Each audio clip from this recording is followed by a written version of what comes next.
Ang Ginoo maanaa kaninyo. Maanaaw sa kanin.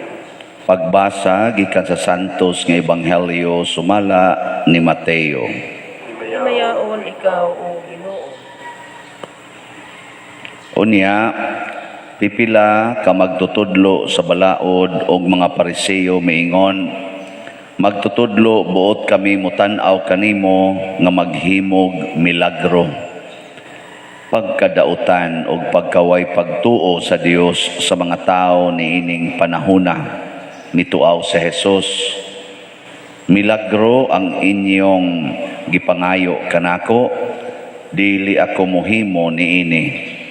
Ang milagro nga ikahatag ko kaninyo maura ang milagro nga nahitabo kang Hunas nga propeta. Ingon nga si Hunas tulo ka adlaw og tulo ka gabii didto sa tiyan sa dakong isda. Ang anak sa tao usab tulo ka adlaw og tulo ka gabii sa ilalom sa yuta. Sa adlaw sa paghukom ang mga tao sa Ninive mamangon og musudya kaninyo, kay naghinulsol man sila sa ilang mga sala sa pagkadungog nila sa wali ni Hunas. O hibalui nga dinhi ani ay labaw pa kang Hunas.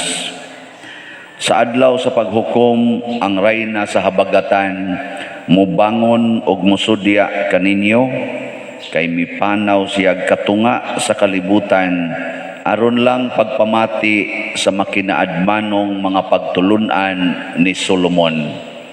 O hibalui nga dinhi ani ay labaw pa kang Solomon. Ang Ebanghelyo sa Ginoo. Dayon ikaw o Kristo.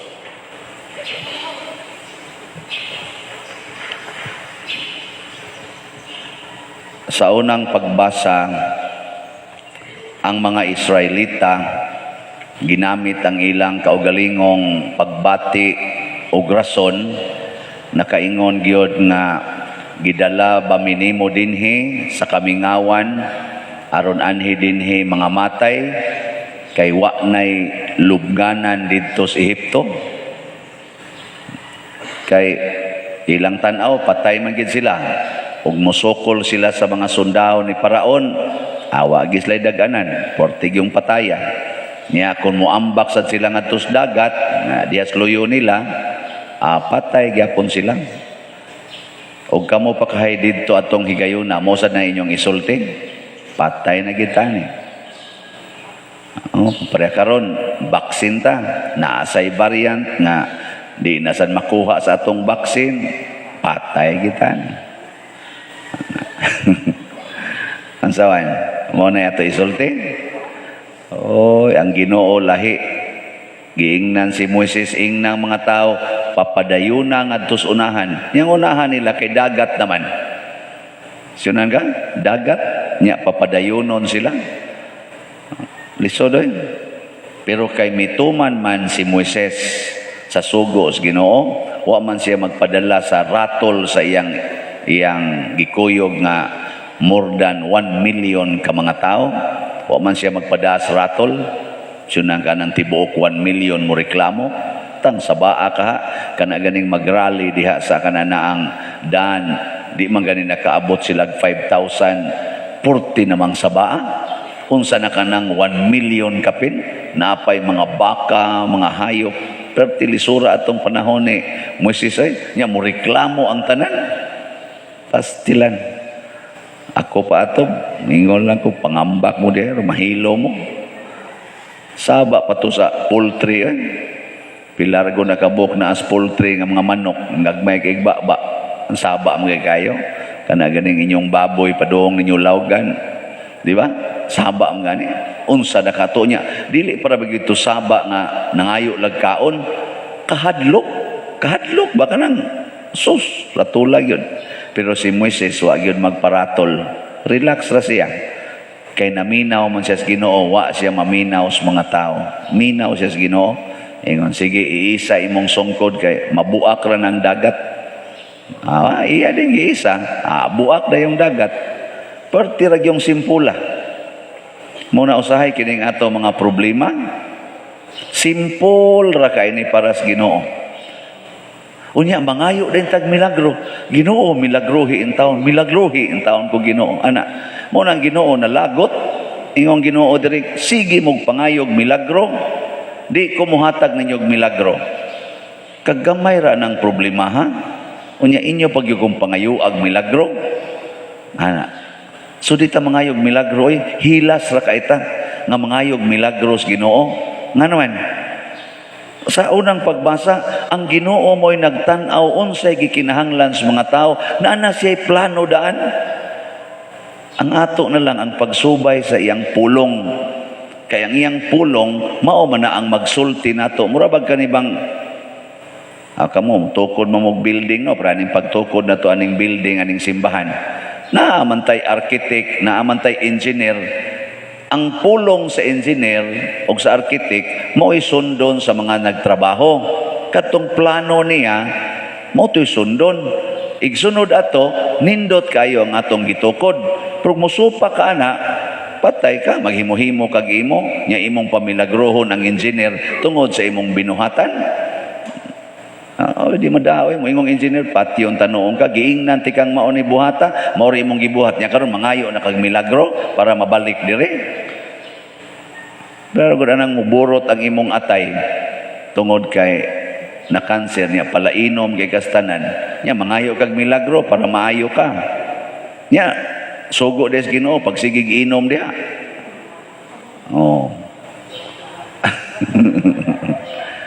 Sige kag pangayos Ginoo nga ang ako untang mga anak, ang akong mga anak mga usab untang batasan kay portigyong mutubag nako. Murag wa nay tahod sa ilang ginikanan. Unya, nganong gisigihan man ani mog kasaba atong gagmay pa na. Sugo des Ginoo sige kasaba, sige glatos, sige higkusi. Karon nga dako na musukol na nimo, papangayoon na nimo milagro para mabuutan ang mga buangon nimong anak nga ika may gatanom anang kabuang, kanang kasuko, kanang sigpamalikas, kanang siging pangontrol, ika may gabutang anagod. Atong gamay pa, gitanom man na nimo silang hunahunag kasing-kasing. Nagdumot man na sila nimo tungod atong imong siging pangulatan nila, siging gitawag na nato og bullying. Ikang tapulana ka, ikaw kasi gini mo, gahi gini mo ko buanga ka kay biya nimong imusmos diha ana. Nya ini kadako ug musokol na nimo, ingnon ka pisti ka inatay kang buanga ka ana ka. Ginuoy taon nya ikaw galisod sa kaglakaw. Milagruhi in taon mausab na ning akong anak. Kung saan pagkausab na? Yang Ginoo hilasa biya nimo ngayog milagro, ikay nagbuhat nya milagro. Di ba?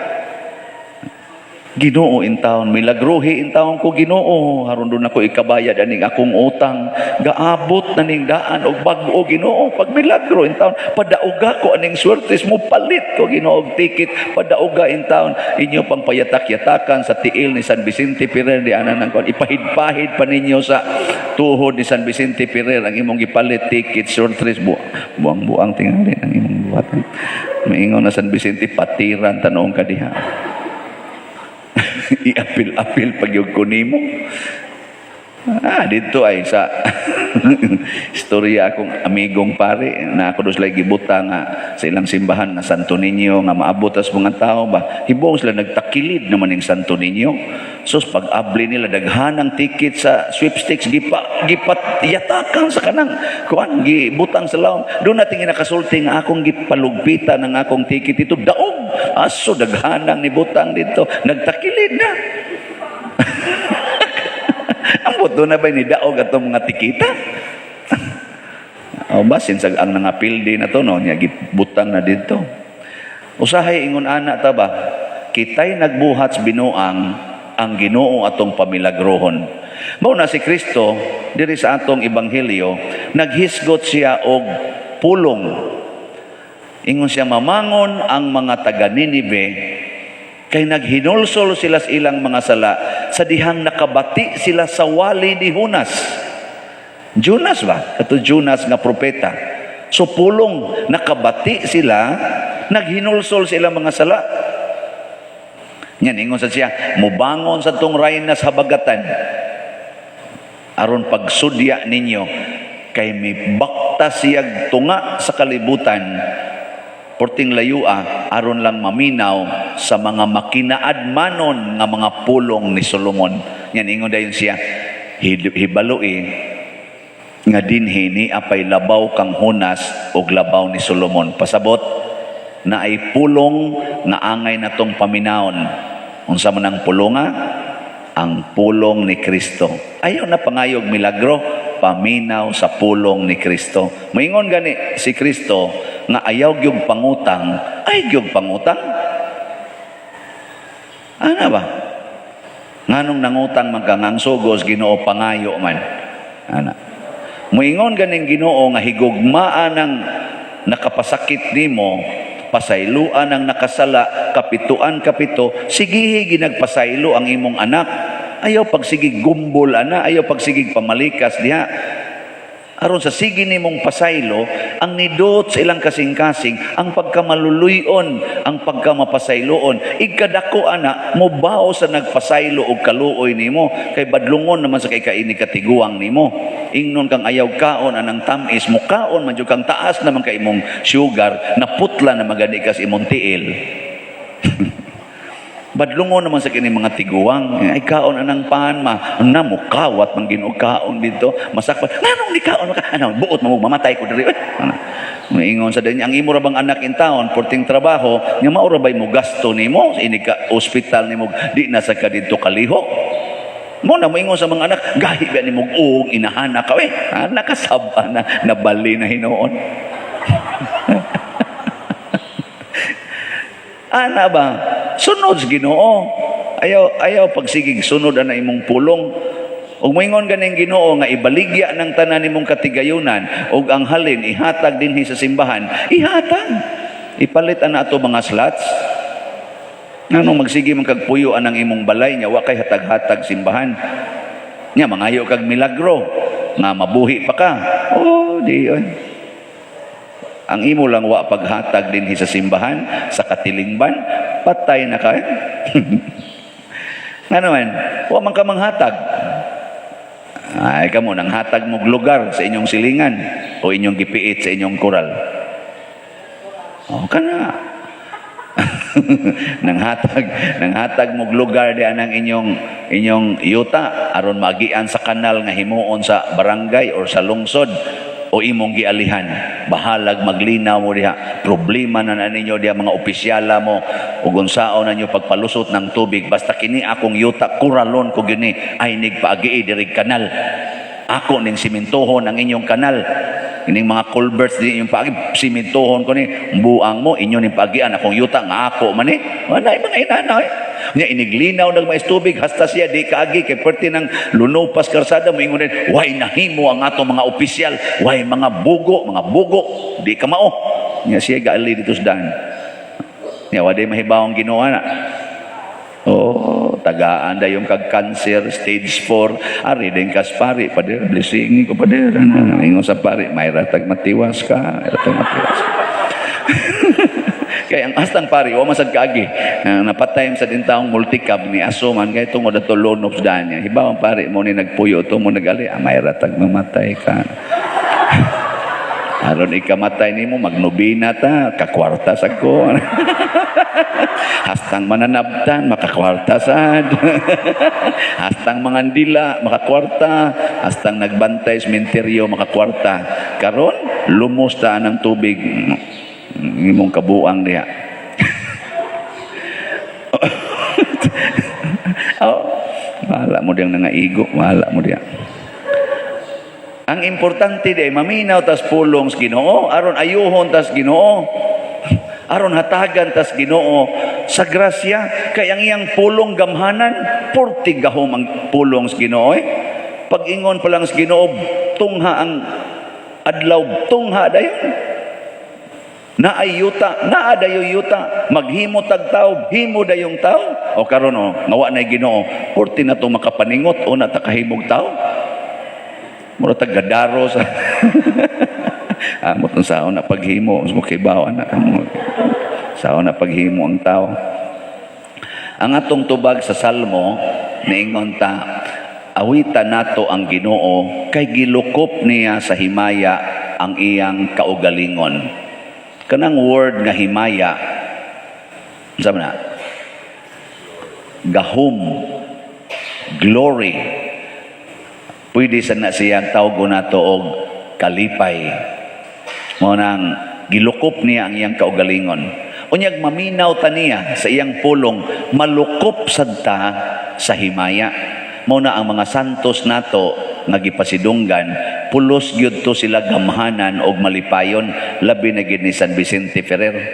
Bisag patay na sila, naagya pong gahom, ano man nalukop manggod. Nya kinsa tong mo paduol, matakdan gyud. Muna ang pulong sa Ginoo mao may makapaduol nato ngadto niya, matakdan gyud ta. Nabitay niingon ako nga pader, di naman gini matabang akong bana, 40 naman gini niyang ungua aning iyang bisyo. Unsaon pagkaani pader? Adto pader be, istoryahe, base na lag maminaw nimo. Nako di ko ako na lang nooy paminaw. Pay siguro insultohon pa ko dito. Kinsam kang pariya ka ani din eh. Nako di ko banto. Sa unsa may akong buhaton pader? Nako patakdi. Patakdi sa imong kasuod sa Ginoo. Suod bakas Ginoo, suod kay pader magsigi kog simba, di baka manglibak, apanag sa libak sa pader. Wa baka di baka igihan anang imong balay kanang imong mga yuta. So ay magikuroy kihaga ni pader na magikaso kay ang pader giilog usan niya akong maguwang pader ang among kabanhinanan. Ana kuhao naman hinuon ako nya imong gikihan. Nako buangon ka sa ang pagtakod ana. Pakigsuod usas Ginoo, pun-a ang imong kaugalingon sa pagtuman sa pulong sa Ginoo. Takdan lagi ng imong bana, igtakod ana, mausab ra sad na. Paduli lang ba? Nya ikaw ga connected ko gas Ginoo. Di inig paduol nimo didto, takdan sa das Ginoo, higugmaon, pasayloon, alagaran, antuson. Ana ba? Ana, nya inyo nang buhaton. Pwede, patakdi sa ng imong mga anak sa himaya sa Dios. Kanang sigig duwag computer, tupari na Sige higyong tupad. Ana jud kas tupad ba? Ana, di jud ka mobiya, di ka maglungag, di ka manglaba. Ana jud kas tupad niya. Tanawa inigutom ana mingon sukad nang adto mao sa matong sukaron sa dong ning kuyog man ko nimo wa ko kalungag. Yang mingon sa manong man ka maglungag sa nalingaw man ko anang imong computer. Nindot makikatan-aon mo nang lingaw ko ni kuyog ko nimo. Madugay ang imong anak makaingon to tungod din kung pagsigig duwa sa computer wa kalungag sa mama. So kini ang pagduwa sa computer mapasmo ta. Apil pas mama kapasmo. Ano ba? Maubitaw si Jesus ni kuyog nato din his kalibutan, namatay siya tungod sa sala. So kini di ang sala makamatay di ay ni. Mo na gitudlo ni Kristo nato, makamatay ng sala, ni kuyog siya nato aron makita nato nga ang sala di ay mupatay og buutan nga tao. Mo na ingon si Jesus, ilubong ko siyuta tulo ka adlaw, tulo ka gabi. Ana, og mao na ang tinuod nga pagsunod sa pulong sa Ginoo, dili nang pagsigig yaw-yaw, ngayog milagro, buhata lang ang sugo sa Ginoo. Daghan kaayong katingalahan ang mahitabo. Sige, manindog na ta.